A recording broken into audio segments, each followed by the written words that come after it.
everyone, it's September 30th, and that means that if today's your birthday, you share with serial killer Dayton Leroy Rogers, known as the Malala Forest murderer, who killed at least 7 victims in Oregon in the 1980s, becoming the state's most prolific killer. And that is him right down there.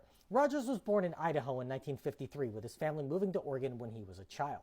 His legal problems began in his teenage years when he was caught trying to shoot out the windshields of passing cars at the age of 16. He managed to keep it together for a few years after this incident, finding work as a mechanic, but when he was 19, he was arrested for stabbing a 15-year-old girl while on a date with her. That's a red flag. To complicate matters further, Rogers had been married to another woman for a month when he committed the act. Another red flag. He pleaded guilty to a lesser charge and got 4 years probation, but the next year he attacked 2 girls with a beer bottle. Rather than revoke his probation, the courts found that he was legally insane and sent him to the Oregon State Mental Hospital in March of 1974, being released that December. Yet another red flag.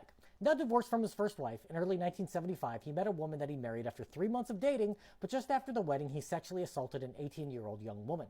He remained free on bail while awaiting trial, and during that time, he raped 2 other teenage girls. This ultimately led to his parole being revoked for the knife attack, and he received a 5-year sentence behind bars for his actions.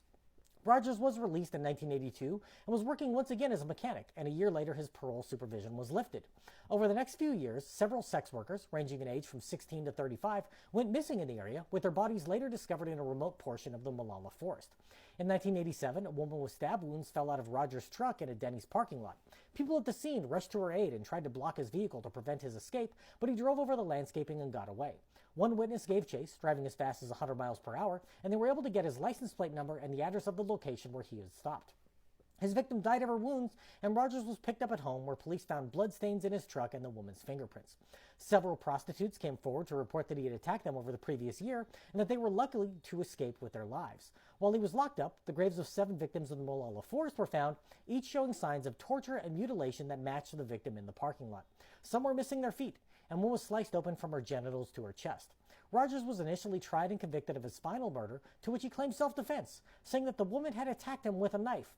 He said that she attempted to rob him while she was nude, necessitating his 11 stab wounds. Jurors rejected this argument, and he was convicted of murder, being sentenced to life in prison. In 1989, additional charges were filed for 6 of the 7 women who were found dead in the Malala Forest, and he was convicted of those murders and sentenced to death. Legal proceedings vacated the sentence and a new trial was held, but he was convicted and sentenced to death again.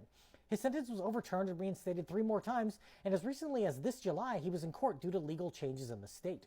Rogers currently sits behind bars in Oregon, and it seems unlikely that it will ever be either executed or released. If this is your birthday, I hope you have a great day. Leave me a comment so I can wish you a happy birthday. If you know someone whose birthday it is today, send them this video so I can find out all about their birthday twin. And to Dayton Leroy Rogers, I say, happy birthday, you bastard.